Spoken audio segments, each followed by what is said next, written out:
American Catholic History is brought to you by the Star Quest Production Network and is made possible by our many generous patrons. If you'd like to support the podcast, please visit sqpn.com/give.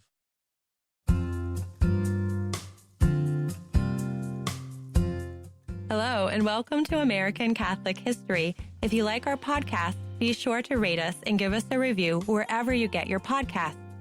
I'm Noelle Heaster-Crow. And I'm Tom Crow. Today we're talking about the cradle of Catholicism in Texas, St. Mary's Cathedral Basilica in Galveston, and how the church in Texas grew from that tiny island in spite of disease, war, and the deadliest natural disaster in U.S. history. So, Tom, Galveston. Texans certainly know its significance, but many others may not. Give us a little background about why this city on a narrow barrier island became so important. Well, that goes back to when Texas was still part of Mexico. After gaining independence from Spain, the government of Mexico established a port on Galveston Island in the 1820s. When the Republic of Texas gained its independence in 1836, Galveston became its capital and primary port, and the second most significant port on the Gulf of Mexico after only New Orleans.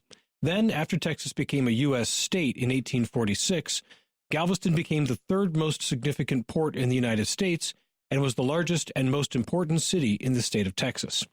With all of the trade conducted in town, the business district became known as Wall Street of the South. It boasted the first opera house in Texas, the first electric lights, the first telephone lines. It really was a swanky place to be. Later, in the 1890s, Galveston also became the nation's second busiest port of entry for immigrants from Europe, earning it the title Ellis Island of the West. By the turn of the 20th century, the population of Galveston stood at 36,000. So Galveston was one of the most significant cities in the United States at the end of the 19th century. It was. So let's talk about the church in Galveston. This had been Spanish in the Mexican territory, so there certainly were many Catholics in Galveston already, and the church grew and flourished along with the city. Right. First, when Texas was an independent republic, the Vatican set up Texas as an apostolic prefecture and then an apostolic vicariate. Vincentian Father Jean-Marie Audin was named vicar apostolic and made a bishop. Then, when Texas became the 28th state of the Union in 1846, Pope Pius IX raised the vicariate to a diocese, making Galveston the see city, and Audin became the first bishop of Galveston. The new diocese covered the entire state of Texas. Of course, a diocese requires a cathedral, and Audin was already working on that. Yes, he was. When he arrived in Galveston in 1841, he constructed the first parish church in Galveston, a small wooden structure which he dedicated as St. Mary's Church. In 1845, Bishop Audin decided that a much larger and much stronger church was necessary. Galveston, he knew, was vulnerable to great storms, and he wanted to make sure his church would stand forever. A decision that would prove prescient. Yep. So he purchased 500,000 bricks from Belgium. His new brick and stucco church was ready for consecration shortly after the diocese was formed in 1847, so it became the cathedral. In 1876, a bell tower was built beyond the transept with a 3-ton bell inside, and in 1878, an 11-foot cast-iron statue of Mary, Star of the Sea, with her arms outstretched in welcome, was placed atop that tower, watching over the city. For many years, her illuminated crown served as a beacon for sailors coming into port. Over the next 50 years, many more parish churches were built in Galveston as the population grew, and since the town was so prosperous, many of them were incredibly beautiful stone and brick structures built in various ornate Victorian ways. But it wasn't just parishes that were built around St. Mary's. There were also schools, hospitals, and orphanages to tend to the physical needs of the Galveston flock. And that meant religious women. Yes. Even before Galveston was a diocese, Bishop Audin had invited the Ursulines in New Orleans to establish a school in Galveston. 7 arrived in 1847 and immediately established a school, which was the first parochial school in Texas. When the Civil War broke out in 1861, they were in the midst of building an all-new, much larger school to meet the increased demand for education. But the war changed their focus temporarily. Yes, they recognized that during the war, the need for a hospital would be greater than the need for a school, so they converted their unfinished school into a hospital and tended to the wounded from both sides. As we were researching this part of the story, we found a funny anecdote about the Ursuline sisters. During one battle, the Confederate army attacked the town, and a Confederate general offered the sisters safe passage out of town. They refused to leave, wanting to remain and tend to the wounded. So the general told them if they were going to stay, they should at least fly a yellow flag to indicate that they were neutral territory. And a conundrum, right? These nuns didn't have a yellow flag or any yellow clothing. They did, however, have a postulant who had only recently entered and still had her secular clothing, including a yellow petticoat. So during the Civil War Battle of Galveston, the Ursuline nuns signaled their neutrality by waving a yellow woman's undergarment above their convent. And it worked. The Ursulines were left alone, and the hospital was turned back into a school when the war was over. But having that temporary hospital made the second Bishop of Galveston, Claude-Marie Dubuis, realize his need for a permanent hospital. Which meant more religious women. They make incredible nurses. So Bishop Dubuis reached out to a friend of his in his native France, the Mother Superior of the Order of the Incarnate Word and Blessed Sacrament. They were cloistered, so they could not respond themselves, but Mother Superior allowed that women who wanted to help could enter her order's novitiate to receive the rule and formation. These women would then be free to travel to Galveston to establish a whole new order. 3 women volunteered, entered formation, and came to Galveston, where they established the Sisters of Charity of the Incarnate Word in 1847. Very shortly thereafter, they established the first permanent private hospital in Texas, Charity Hospital, eventually known as St. Mary's Hospital. And the timing of Charity Hospital's founding couldn't have been better. A cholera epidemic had been ravaging the town, and a yellow fever epidemic followed closely after. The Mother Superior of the new order died from yellow fever, and there was a serious side effect: orphans. Yes, the orphans. The orphan population grew as the epidemics killed parents. The sisters took it upon themselves to care for the children, but that meant keeping them in and near the hospital and thus near the diseases. So Bishop Dubuis purchased a 35-acre beachfront plot 3 miles out of town for the sisters, and in 1874 the sisters built the first orphanage in Texas there. This beachfront location made great sense at the time. It was safe from the diseases and dangers of city life, but it would eventually prove to be disastrous. Very. So let's take a look at where we are in the history of Galveston, Texas, and the Catholics there. It's the last few decades of the 19th century. Galveston has established itself as one of the most prosperous, flourishing towns in America. And among the swankiest, with massive, gorgeous Victorian architecture in the houses, the churches, the city buildings, the warehouses. Even the Ursuline sisters built a spectacular Victorian stone and brick school building, which they completed in 1895. And at the same time, the Catholic Church has established itself with the diocese, developing from one church, St. Mary's Cathedral, to many parishes that were quite full, religious orders, a hospital, schools, and an orphanage, as well as a plenitude of priests. Yes, things were going about as well as they could be in Galveston as the 20th century dawned. But pride goeth before the fall. And the pride in this case was failure to recognize the vulnerability of Galveston Island to hurricanes. Some residents did fear hurricanes, as did Bishop Odin, when he built St. Mary's out of good Belgian brick. Many residents thought that a seawall should be built to protect the city from unusually high tides and storms. But some weather experts insisted that it was impossible for hurricanes to hit Galveston. The town council took that side and refused to take steps to protect the city. Right. So Galveston was a sitting duck.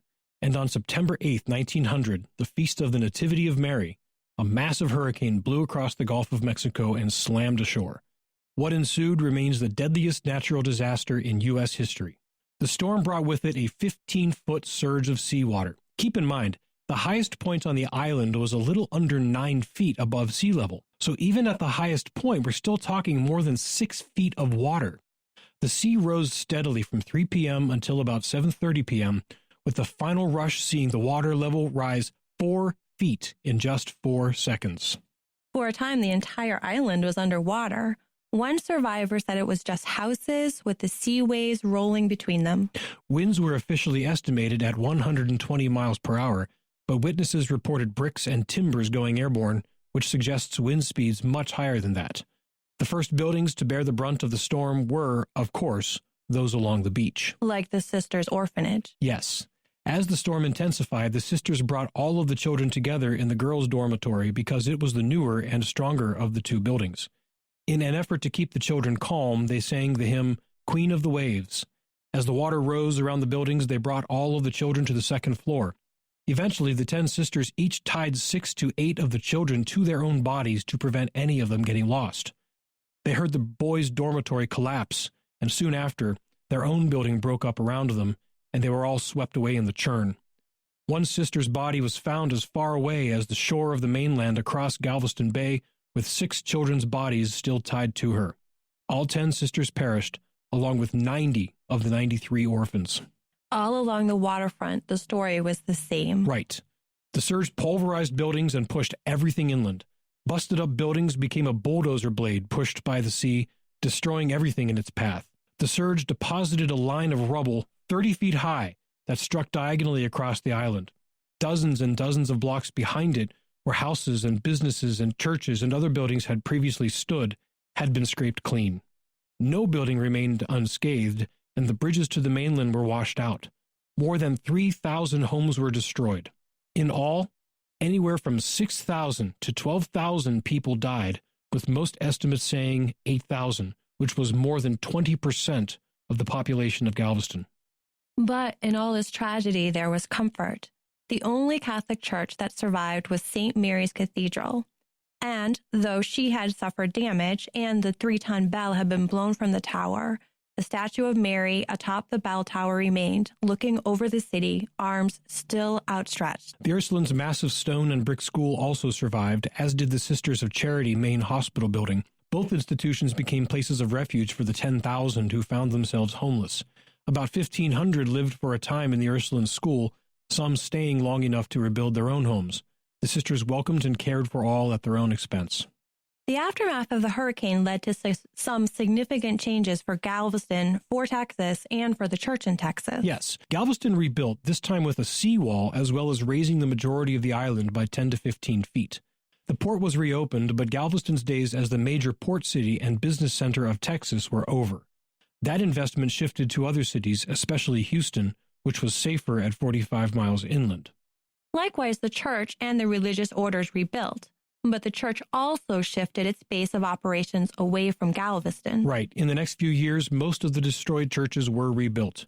The Ursulines continued to operate their school out of that glorious Victorian building until it was demolished in 1962. By 1968, their school merged with other area Catholic schools. In early 1901, the bishop bought a new piece of property for a new orphanage, this time in town, because there was a whole new group of orphans after the storm. 9 sisters were immediately available to staff it.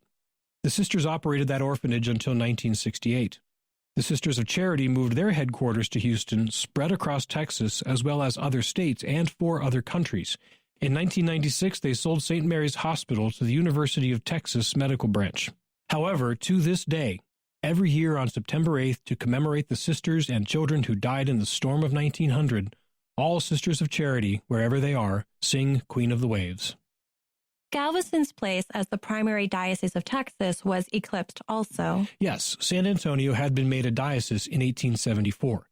In 1926, it was made the first archdiocese in Texas, and in the 1950s, the name of the Diocese of Galveston was changed to Galveston-Houston to account for the massive growth in Houston's population.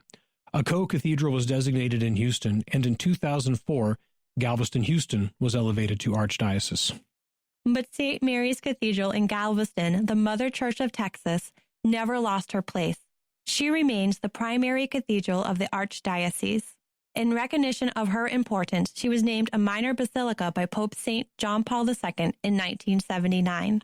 And through it all, the Civil War, various epidemics, massive growth, a devastating storm, and many more storms to follow, including the destructive Hurricane Ike in 2008, St. Mary's Cathedral remains the much-loved Mother Church of Texas and of the Archdiocese of Galveston-Houston. Galvestonians still say that so long as the statue of Mary remains atop the bell tower with her arms outstretched, Galveston is safe. You've been listening to American Catholic History on the StarQuest Production Network. If you've been enjoying our podcast, please be sure to give us a rating and a review. To learn more about today's topic, to find previous episodes, and to send feedback, please visit sqpn.com/history. You can email us at history@sqpn.com or find us on social media at facebook.com/American Catholic History or follow StarQuest on Twitter at SQPN. I'm Noelle Heaster-Crowe. And I'm Tom Crow. Thank you once again for joining us on American Catholic History on StarQuest.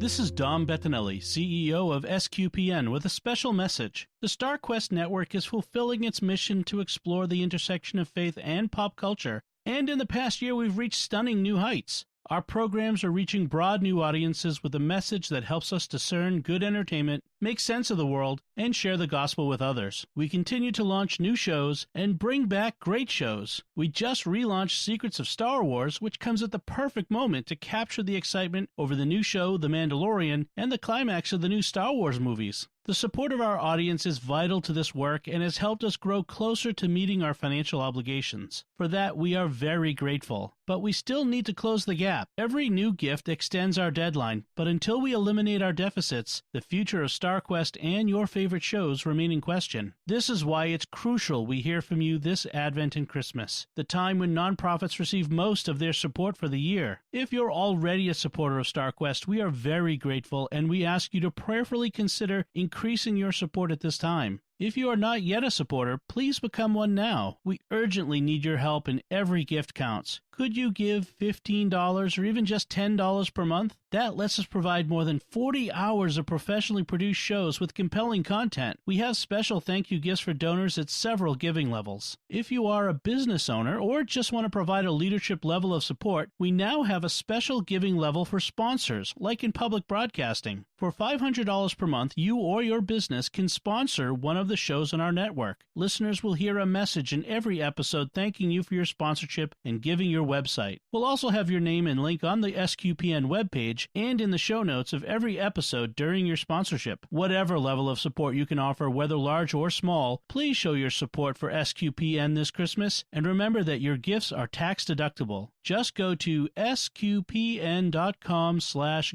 That's sqpn.com/give. And may God bless you and yours as we approach the celebration of our Lord's birth.